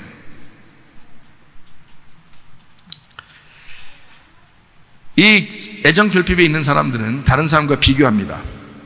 배우자와 살면서 사랑을 집착하다 보니까 막 비교합니다. 심지어 자녀들 태어나면 자녀들하고 배우자하고 막 비교해요. 자기 부족한 사랑을 채워야 되니까. 그래서 어떤 사람이 이렇게 하죠? 애를 낳잖아요. 애를 낳는데 애기 나니까 부인이 애기들한테 엄청 신경 쓰잖아요. 애기들 당연하죠. 애기들한테 신경 쓰라고 가르치잖아요. 교회에서도. 애기들한테 신경 엄청 쓰니까 그 남편이 자기 사랑을 다 뺏기는 것 같은 거예요. 자기 사랑을. 애기 안 낳았을 때는 괜찮았는데 둘이 관계가, 아기를 낳으니까 엄마가 온통 아기한테만 신경 쓴단 말이야. 남편 별로 신경 안 쓰고. 그 남편이 화가 나는 거야. 근데 만약에 결핍이 없으면 안 그렇죠. 좀 이걸 해소하고 서로 둘이 합해서 아이를 더 사랑할 수 있는데, 자기 사랑도 그것도 뺏긴 것 같은 거야. 왜 날 더 생각 안 해? 왜 날 더 안 챙겨? 아기 나니까 갑자기 마음 편했어? 이게 여자가 그럴 수도 있고 남자가 그럴 수도 있는 거예요. 애정결핍. 무조건 집착하고 비교합니다. 그래서 자기가 사랑을 다 받아야 된다고 생각하는 거예요. 이거 다 결핍 때문에 나오는 것입니다. 남들과 비교하는 건 당연하게 여기고, 남들과 비교해서 자기 부족을 발견하게 되면 자녀이든 배우자이든 닥치는 대로 주변 사람들을 모두 힘들게 합니다. 이게 애정결핍 때문에 그런데요, 자기가 만족을 못하니까 애들한테 뭐를 공부를 시켜도 애들이 성공하는 거를 자기 거라고 생각을 하는 거예요. 애들 성공하는 거를. 그래서 애들 결혼하는 것도 자기하고 연결시켜요. 애들 결혼하는 것도. 그게 자기 마음에 들어야 되는 거야. 그죠? 이게 결혼하는 것도 마찬가지야. 또 애들이 공부해서 성공하는 것도 그걸 자기하고 연결을 시켜요. 왜냐면 자기가 결핍이 있잖아. 그러니까 자기를 채워야 되잖아. 우리 자식들을 성공시켜서 자기한테 채우는 거야. 이게 아주 결핍이 많은 사람들이에요. 불쌍한 사람들입니다. 못 배워서 그래요. 자기가 만족할 만큼 만족하게 이렇게 자기가 풍성해지면 여유 있어요. 그냥 둬요. 저는 공부에 있어서는, 전 진짜 공부는, 다른 결핍은 있어도 공부는 내가 결핍이 별로 없어요. 공부를 하도 많이 해가지고 공부를 아주 지치도록 했어요. 지금 공부를 하고 싶지가 않아. 지금 공부 다시 하라 그러면 공부하고 싶지가 않아. 그냥 성경만 보고 기도만 하는데 지금은. 그래서 우리 아이들한테도 공부에 대한 내가 만족이 다 있잖아요. 그러니까 공부를 아예 안 시켜. 우리 아이들 공부 만족이 있으니까. 그러니까 우리 아이들한테는 둘 다한테나 그랬어요. 초등학교 때부터도 그랬어요. 공부하지 마. 공부 다 소용없어. 괜찮아. 그냥 야, 행복하게 살면 돼요. 공부 괜찮아. 안 해도 돼요. 성적 좋게 나오면 왜 그렇게 하고 있어? 그냥 대충 하고 오지. 그래서 진짜 대충 하고 올 때도 있고 말했어요. 자기들이 아빠가 그런 거 좋아하는 줄 알고. 아빠 그런 거 좋아하는 게 아니라 아빠는 만족하니까, 공부에 대해서는 만족하니까, 이게 애들 뭐 배우든지 안 배우든지 별 문제가 안 생기는 거란 말이에요. 근데 자기가 못 배운 사람들은요, 애들을 엄청 시키려고 합니다. 어떻게든지 자기 뼈골이 빠져서라도 하여튼 애들 공부시키려고 그래요. 자기 뼈골 진짜 뼈골 빠진 사람들 많아요. 그래서 애들 공부시키다가 부모들 뼈골, 그러니까 이런 그 명절 때 같은 데 부모들한테 잘해줘야 돼. 진짜 예전 부모들은 다 뼈골 빠지도록 애들 가르친 거예요. 그 자녀들이 몰라줘봐도 엄청 서운하다. 또 이게 왜? 자기도 결핍이 있으니까 그렇게 했거든. 자기도 결핍이 있으니까 그렇게 살았거든요. 그러니까 자기한테 잘했으면 좋겠는데 잘 못해주는 것 같으면 그냥 놔먹이면 되는데, 그냥 놔. 며느리도 놓고 사위도 놓고 그냥 아들도 놓고 딸도 놓고 그냥 딱 놓으면 돼. 놔서 하나님 앞에 빵 맡기고 자기 마음 편안하게 살면 되는데, 이게 안 놔줘. 이게 자꾸 자기 거야. 이게 조금만 연락 안 해봐라, 조금만 선물도 안 해봐라, 조금만 안 찾아와봐라. 이거 미치겠는 거야. 왜? 자기 건데 놓치는 것 같거든. 다 놓치라고 성경에서 말하잖아요. 다 놔버리라고, 주님만 붙잡으라고 얘기하잖아요. 그럼 성경대로 한번 순종하고 따라야지. 뭘 그렇게 아둥바둥 사냐고. 그러니까 이렇게 어린아이들은 무조건 사랑해주고, 자기의 결핍이 부모 때부터 나오는 거니까, 자기가 혹시 이런 말씀을 듣는 사람이 결핍이 생긴다면 이것을 결핍을 해소해야 된다. 이 방법은 여호와가 목자 되시는 방법밖에 없다. 이것이 해소되지 않으면 애정결핍이 생기고, 그것이 그대로 남아서 자기 상대방, 특별히 자기 배우자, 아내는 남편에게, 남편은 아내에게 피곤하게 만든다. 그리고 자녀들한테 피곤하게 만든다. 애정결핍 때문에. 그래서 그 자녀가 또 자라나서 또 애정결핍으로 밑에 있는 사람들을 또 괴롭힌다. 이게 계속 대물림 된다. 안 된다. 그래서 집착하는 사랑하면 안 좋다. 집착하면 안 된다. 비교하면 안 된다. 집착하거나 비교하면 안 된다. 무슨 말인지 아시겠죠? 집착하거나 비교하면 진짜 사랑이 아니다. 진짜 사랑은 여유 있는 사랑이다. 평안한 사랑이다. 그게 진짜 사랑이다. 여유 있고 평안해야 된다. 그렇지 않으면 집착하게 된다. 비교하게 된다. 그래서 여러분 자신들 한번 잘 생각해요. 남들하고 비교하는지. 남이 더 좋은 집 가지면, 남이 더 좋은 자동차 가지면, 돈 더 많이 있다 그러면, 또 누가 잘생겼다 그러면, 누가 이쁘다 그러면, 또 누가 다른 사람들이 결혼 더 잘했다 그러면, 또 누구 사위 좋은 사람 얻었다 그러면, 며느리 좋은 사람 얻었다 그러면, 비교 하나 안 하나 잘 보세요, 여러분. 여러분 것으로 만족하지 못하고 자꾸 비교가 나는 거예요. 이건 뭔가 여러분 자신에게 뭔가 문제가 생긴 것이다. 뭔가 여러분도 결핍이 생긴 거다. 이거를 해소해야 된다. 자, 무슨 말인지 아시겠죠? 그러므로 상대방을 어렵게 만들 것 같은 사람이라고 여겨진다면 스스로가 결핍이 어느 정도 해결될 때까지 결혼을 미루셔야 합니다. 어릴 적 사랑받지 못한 사람들 대부분이 이런 상태입니다. 대부분이요. 근데 자기가 교회 와서 좀 말씀 듣다 보니까 좀 아닌 것 같이 여겨진다면 확실히 점검해야 돼요. 그리고 확실히 은혜 받을 때까지 기다려야 돼요. 교회에서라도 겸손한 마음으로 배우시기를 바랍니다. 이렇게 겸손하게 자꾸 배우면 달라져요. 순종하려는 태도로 말씀을 들으시기를 바랍니다. 어렵고 힘들어도 교육을 통해서 배워나가면 지식적인 부분이 어느 정도 채워질 것입니다. 배워야 돼요. 그래서 자꾸 배워야 돼요. 배워야 하느니라. 그래도 배운 사람들이요, 결혼 생활을 잘한다 그럽니다. 배운 사람들이. 왜 그러냐면 지식이 있으니까 그런 거예요. 배운 사람들이 결혼 생활. 왜냐면 이렇게 하라 그러면 이렇게 하고, 저렇게 하라 그러면 저렇게 하고, 배운 대로 하려고 하니까. 못 배운 사람은 그렇게 안 돼요. 이게 잘 안 된다고. 자기 결핍은 결핍대로 있지, 배우지는 못했지, 이게 생각이 안 되는 거예요. 그러니까 이게 잘 안 돼. 근데 배운 사람들은 말하면 그래도 이런 것이구나라고 이렇게 다 생각을 해보거든요. 그러니까 가능한 거예요. 지식이 있어야 된다. 배워야 된다. 그러니까 우리가 어디서 배우겠어요? 학교 생활 다 끝난 사람들은 교회에서밖에 배울 수 없어요. 근데 교회에서 배우는 거는 올바르게 가르치고 있기 때문에, 교회에서 배우는 건요, 올바르게 가르치고 있기 때문에 교회에서 배우는 것이 훨씬 더 중요합니다. 다른 데서 배우는 것보다. 하나님의 말씀으로 배우는 거니까, 하나님의 말씀으로 배우는 거니까 훨씬 더 잘 배우는 거예요. 베드로전서 3장 7절 말씀 한번 보겠습니다. 남편들아 이와 같이 지식을 따라 너희 아내와 동거하고 이랬습니다. 지식을 따라 아내와 동거해라. 그러니까 알아야 된다는 얘기예요.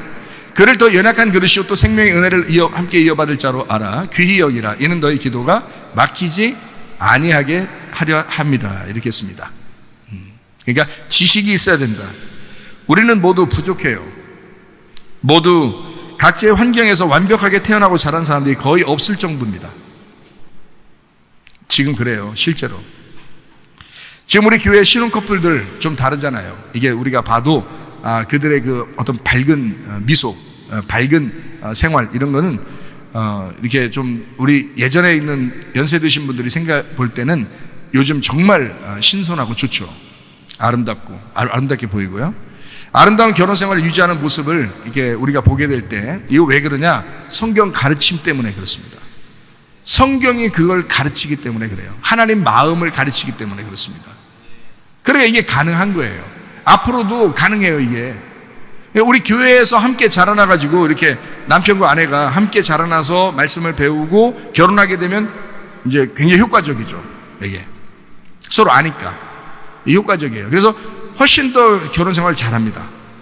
그런데 만약에 한 사람이, 아내나 남편 중에서 한 사람이 다른 데서 이렇게 왔거나 그러면 말씀이 좀 다르잖아요, 서로. 그러니까 이 사람이 함께 또 배우기 전까지는 조금 더 힘들 수 있어요. 함께 배우기 전까지는. 둘 다 똑같아야 되는데 한 사람이 좀 다른 데서 왔으면 이게 배우기 전까지는 조금 힘들죠. 처음에 우리 교회 처음에 왔을 때 노집사가 결혼해가지고요, 그 김 집사하고 이제 결혼을 했는데, 그때는 처녀총각으로 이제 결혼을 했죠. 근데 이 여자 김 집사가 처음에는 어려워하더라고요. 예, 교회 적응도 잘 안 되고 잘 처음에 모르겠으니까. 그래도 이제 우리 노 집사는 이제 어릴 때부터 저 같이 이제 교회 생활해서 항상 이제 살아왔으니까 우리가 얘기하는 게 이제 잘 이해가 안 되는 거예요. 우리끼리 얘기하는 이런 모습들이. 이해가 잘 안 돼서 좀 오해도 하고 이러더라고요. 그랬다고 저한테 얘기를 했어요. 그런데 지금 요즘에 보니까요, 말씀이 얼마나 많이 그 김집사 속에 말씀이 들어가는지 말씀이 꿀송이같이 잘 돼요. 말씀이 꿀송이같이 잘 돼. 진짜 너무너무 좋다는 거예요. 우리 교회가 너무 좋다는 거예요. 자기가 진짜 이런 교회 못 만났으면 어떻게 됐으면 했냐고 남편한테도 얘기하고 저한테도 얘기하고 그래요. 지금요. 그러니 그 가정은 어떻겠어요? 애기를 하나 더 낳고 싶다는 거예요. 그런데 모르겠어요. 계획을 하는지 모르겠는데 하여튼 그렇다. 막 좋아 죽겠다는 거예요. 남편이 좋아 죽겠다. 죽으면 안 되죠. 좋아서 살겠다 해야 되죠. 왜? 말씀을 똑같이 교회 안에서 이렇게 만나야 되는데 이게 잘 안 되면 말씀 빨리 배워야 됩니다. 말씀 배워서 이 말씀대로 순종하려고 딱 하면 그게 가능하단 말이에요. 말씀대로 순종하려고만 하면 가능하다.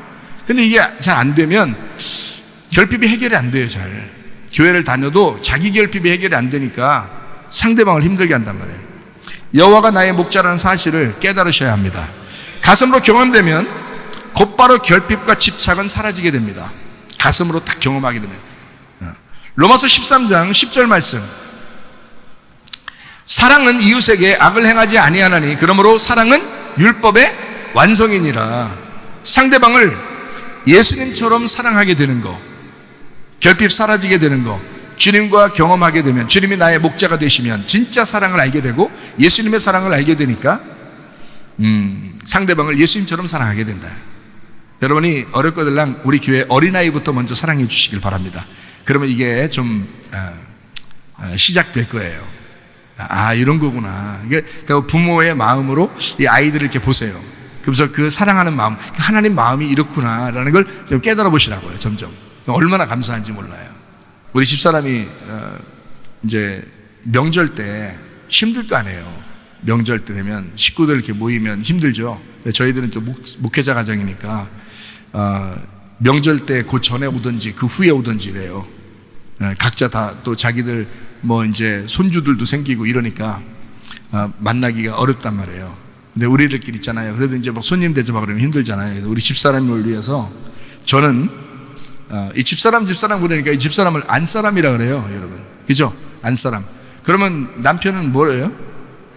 바깥사람이죠. 남편은 바깥사람이고 이제 부인은 안사람이라고 그러거든요. 여러분 그게 어디서 나온 것 같아요? 어디서 나온 것 같아요? 그 말이 어디서 나온 것 같으냐고요? 어디 또 중국의 문헌 이런 데서? 아니에요. 성경에서 나온 겁니다. 성경에. 여러분 잘 생각해봐요. 안사람이라고 하는 것은 속에 있었다는 얘기예요. 속사람을 얘기하는 겁니다. 나의 속사람이야 라는 말이에요. 안사람이다, 나의 안사람이다, 나의 속사람인 거예요. 그 나의 속사람, 그 아담을 창조했을 때 그 속에 누가 있었죠? 하와가 있었던 거예요. 그러니까 여자를, 자기 아내를 뭘로 취급하냐? 우리나라는 우리도 모르는 사이에 성경의 문화가 들어왔다 했잖아요. 우리도 모르는 사이에. 그래서 사람들이 뭐라고 생각하면 부인을 안사람이라 그런 거예요. 이게 성경에 있는 얘기거든요. 창조할 때 하나님이 아담을 만들고 그 속에 하와를 집어넣고 있었어요. 그래서 그 속에 있는 여자를 끄집어내니까 저 여자가 나의 속사람이다, 나의 안사람이다 라고 얘기한 거예요. 아담이 저건 나의 안사람이다, 나의 속사람이다 라고 얘기하면서 이건 내 살 중에 살이요 뼈 중에 뼈다, 나의 속사람, 진짜 나의 복음이다, 내가 보호해야 할, 내 속에 있었던 나의 보호해야 할 나의 귀중한 여자다 라는 것을 얘기한 거예요. 고백한 겁니다. 여러분 집에 아내들 그렇게 생각하고 있습니까? 아내잖아요. 아내 뭔지 모르겠어요? 내 아내 누가 있어? 내 아내가 있다니까. 내 아내. 그 아내야. 그래서 얼마나 감사. 그래서 안사람, 속사람인 거예요. 내가 보호해 줘야 할, 내가 귀중하게 여겨야 할 나의 생명, 그게 안사람인 거예요. 집에 가셔서 그렇게 해서 부인한테 내 안사람, 이렇게. 그건 다른 사람한테 얘기할 때 하는 얘기예요. 내 안사람인데요, 이렇게 하는 거야. 그러면 이제 부인은 뭐라 그래요? 딴 사람한테 소개할 때 우리 바깥 양반이에요 이런다고. 우리 바깥 양반이에요 그런다고. 왜? 바깥에 나돌아다니니까? 그런 말이 아니라 자기가 안에 있을 때 겉에 싸고 있었던 겉사람이었었던 거예요. 그래서 남편은 겉사람이요 아내는 속사람인 것입니다. 여러분 누가 귀중 여김 받아야 돼? 집에서? 안사람이, 집에서 아내들은 귀하게 여김받아야 되는 거예요. 그래서 우리 집사람을 위해서 저는 명절에 음식 만들려고 하지 않습니다. 하나도 안 만들어요. 우리 집. 우리는 나가서 식당에서 사 먹습니다. 우리 식구들은. 평상시에 집에서도 먹고 또 아이들과 학교에서도 먹고 그러니까 이런 날 어떤 면에서 식당에서 먹는 것도 괜찮다. 그 집 매상도 올려주고 매상도 올려주고 그리고 아주 뭐 집에서 만드는 거 이상으로 요즘은 음식들이 너무너무 잘 만들어요. 식당들이 예전 같지가 않아요. 좋은 식재료로 만듭니다. 지금은요. 저는 오로지 우리 집사람을 위해서, 우리 집사람 고생하면 안 된다, 이렇게 생각해서 그럽니다. 자, 잘 생각해요. 그러니까 꼭 다 저같이 해라는 얘기는 아닙니다. 그렇다고 또 저같이 하지 말란 얘기도 안 해요. 생각을 해보시라는 말이에요. 앞으로 우리나라 더욱 핵가족화 시대가 됩니다. 핵가족화 시대요. 제가 말하는 걸 잘 들으세요. 그래서 가정이라는 건, 이 가족, 이 가정이라는 건요, 부부가 쉬는 공간이에요. 부부가 한 가정이에요. 그렇죠? 그러니까 누군가가 오면 어떻게 돼요? 자, 그게 부모님이 됐든 아니면 친구가 됐든 친척이 됐든 누가 오면 어떻게 돼? 그 가정에서 부부가 쉬는 공간인데 이게 누가 오면은 다 뭐가 돼요? 다 손님이 되는 거예요. 다 손님 대접해야 되는 거예요. 부모가 와도 손님 대접이야. 이게 부부의 공간인데, 부부의 개인의 공간인데 이게 침범받는 거예요. 그러니까 손님이니까 손님 대접해야 되죠. 피곤하죠. 그러면 이제 집주인이 어떻게 돼요? 부부가 집주인인데 부모가 오든지 친척이 오든지 뭐 친구가 오든지 오면은 이 부부의 공간이 침범받잖아. 침범받는데 손님 대접은 해야 되겠고, 그러니까 어떻게 돼? 주인이 가만히 있어요? 그냥 야, 거기 거실에 앉아 계셔요. 나는 침대에서 누워있을 테니까 이럽니까? 못하죠? 좌불안석입니다. 이거 어떻게 해줘야 되나? 이거 어떻게 이렇게 잘 먹었다고 해서 기쁨으로 돌아가게 할 수 있을까를 걱정하는 거예요. 그죠? 그러니까 손님 대접해야 되니까, 자기가 집주인이니까. 그러지 말라고 서로 얘기해 줘야 돼요. 그래서 서로, 야, 그러지 말자. 우리 그러지 말자. 우리 서로 불편하게 하지 말자. 우리들 집 공간에 우리가 평안하게 행복하게 살아갈 수 있도록 쉼의 공간을 만들자. 이래야지. 집이 쉼의 공간이 돼야지. 손님 대접하는 공간이 되면은 그 손님 대접은 식당 가서 해도 돼요. 그렇지 않아요? 생각해 보시라고. 손님 대접은 식당에 가서 해도 돼. 식당에 가면 우리가 돈을 좀 더 주면 거기서 일 다 해줘. 제가요, 생각을 이게 사람들 좀 깨어나게 해줘야 되겠구나. 왜냐면 어차피 핵가족화 시대 돼요. 어차피 여러분 지금까지는 부모, 자녀, 친척 뭐 싹 다 시골에 모인다, 이런 시골 마당에 있으면 우리도 그렇게 하겠어. 마당에 있으면. 요즘 다 아파트 살면서 뭔 생각을 해보세요. 근데 그게 안 돼. 근데 이것이 점점 사라집니다. 이런 문화가 어차피 사라질 거예요. 어차피 이런 문화가 사라지고 핵가족화 시대가 딱 됩니다. 부부 중심의 핵가족화 시대가 딱 돼요. 가정은 부부의 개인적인 공간이기 때문에 모두 그런 가정에서 자기들이 쉼을 얻고 행복하게 살 권리가 있습니다. 그 오히려 자기가 찾아간다고 피해를 주는 경우가 될 수 있다는 말이에요. 그걸 제가 아니까 제가 다른 집에 잘 안 갑니다. 저는 다른 집 안 가요. 신방도 안 가요. 누가 막 제발 신방 좀 와달라고 하면 내가 한 번씩 가요. 근데 신방도 제대로 저를 안 갑니다. 만나면 밖에서 만나거나 교회에서 만나면 됩니다. 잘 생각해봐요. 우리 교회 식구들은 사람이 많이 모일 것 같다, 그 집안에. 그러면 막 엄청나게 모이면 힘들잖아요, 그 집안에. 이번에 신권사님도 막 손님 대접 엄청 했다더라고. 자네들 다 손님이지 뭐. 손님 대접해야지, 이거 다. 자기 집에 다 왔는데. 이럴 때는 이렇게 해도 돼요. 교회 식당 있잖아요. 교회 식당.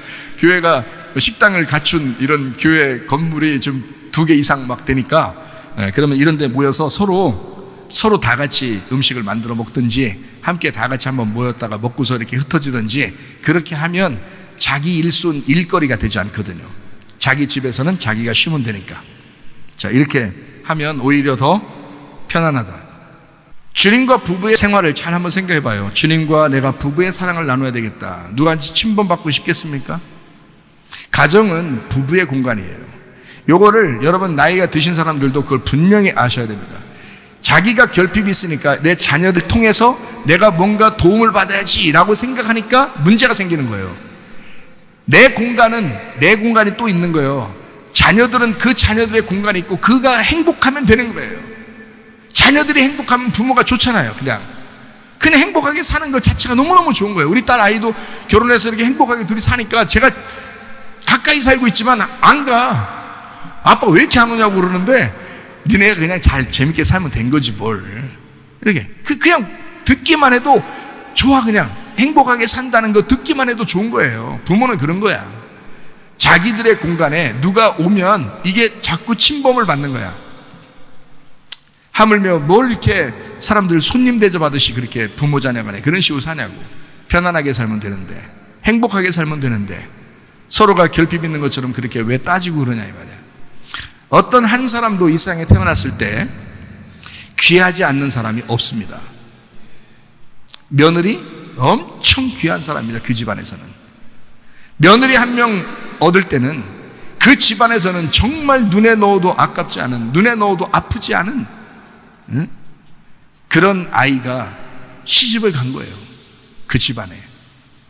그런 아이를 고생시키면 되겠냐고 생각을 해보시라고.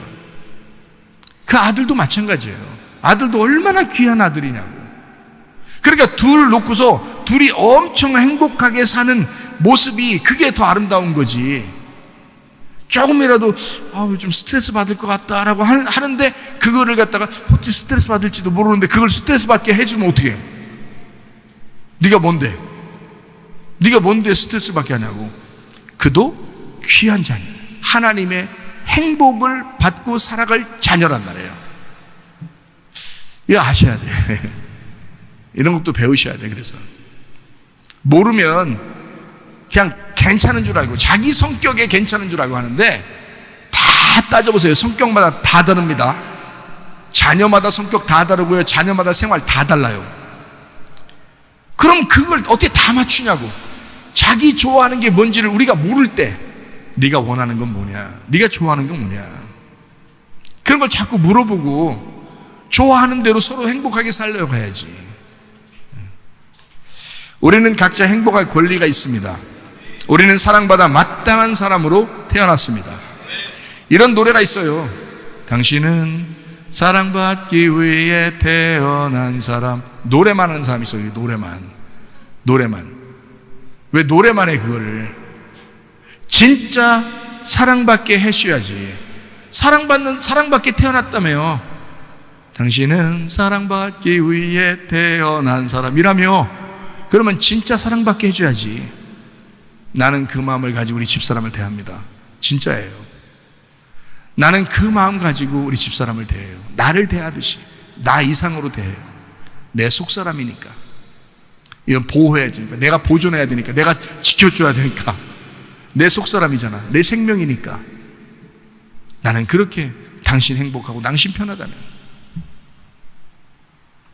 왜 자기들 식구들을 갖다가 막 명절만 끝나면요 막 스트레스 받아가지고 막 그냥 싸우네, 뭐 기분 나쁘네, 좋네, 막 이렇게 왜 그렇게 사냐고요? 안 그렇다고. 모두 다 사랑받기 위해 태어난 사람. 노래만 하지 말고 진짜 사랑을 느끼도록 하셔야 합니다. 고린도전서 13장 13절 말씀이에요. 그런즉 믿음, 소망, 사랑 이 세 가지는 항상 있을 것인데 그 중에 제일은 사랑이라. 사랑이 뭔가 했더니 고린도전서 13장 4절부터 7절에 사랑은 오래 참고라고 되어 있습니다. 온유하며 시기하지 아니하며 자랑하지 아니하며 교만하지 아니하며 무례히 행하지 아니하며 자기 유익을 구하지 아니하며 성내지 아니하며 악한 것을 생각하지 아니하며 불의를 기뻐하지 아니하며 진리와 함께 기뻐하고 모든 것을 참으며 모든 것을 믿으며 모든 것을 바라며 모든 것을 견디느니라 그랬습니다. 그게 사랑이래요. 왜 사랑 못 해주냐고요? 왜 주님의 사랑을 우리가 왜 못 받냐고요? 주님의 사랑을 받았으면 왜 그 사랑을 왜 못 나눠주냐고요? 가까이 있는 사람에게. 하나님이 대신 부모에게 우리 자녀들을 맡겨놓고 사랑해달라고 부탁한 자녀들에게 애정 결핍은 물려주지 말아야죠. 애정 결핍은 물려주지 말아야지. 자녀의 애정 결핍은 반드시 부모의 책임입니다. 대물림되지 않도록 특히 주의를 기울여서 여러분 생활하시고 또 이 자녀들을 잘 돌봐주시기를 바랍니다. 애정 결핍 있는 부모에게서 애정 결핍 자녀가 나오고 애정 결핍 있는 자녀에게서 또 결핍된 아이가 태어납니다. 이것은 완전 대물림이에요. 그러면 주변 사람들을 힘들게 할 뿐만 아니라 특별히 가족들을 힘들게 합니다. 특별히. 시편 23편 1절 말씀, 자, 해결 방법이죠. 여호와는 나의 목자시니 내게 부족함이 없으리로다. 해결 방법이에요. 여호와가 우리 가정의 목자가 되시면 해결됩니다. 시편 23편 6절 말씀, 내 평생의 선하심과 인자하심이 반드시 나를 따르니 내가 여호와의 집에 영원히 살리로다. 얼마나 감사해요. 이 땅에서도 교회요, 하늘나라에서도 교회요, 이 땅에서도 천국이요, 하늘나라에서도 천국 되는 여러분 가정 되시기를 바랍니다. 부모도 행복할 권리가 있고 자녀도 행복할 권리가 있습니다. 서로가 피해주지 않도록 조심하고 사랑하고 행복만 하다가 주님 만나시기를 축원합니다. 우리 하나님 아버지 사랑과 은혜를 감사합니다. 주님 안에서 진짜 행복한 가정, 진짜 행복한 교회가 되게 도와주시옵소서. 여호와가 우리의 목자 되셔서 우리의 부족함을 채우시고 하나님 그리스도 예수와 더불어 동행하다가 주님 만나게 하옵소서. 예수님 귀하신 이름 받들어 기도 올리옵나이다. 아멘. 주님 감사합니다. 우리 하나님 아버지 함께 하시고 사랑하시는 믿습니다. 예, 감사해요. 1예배당은 제가 가서 기도해 드리도록 하겠습니다.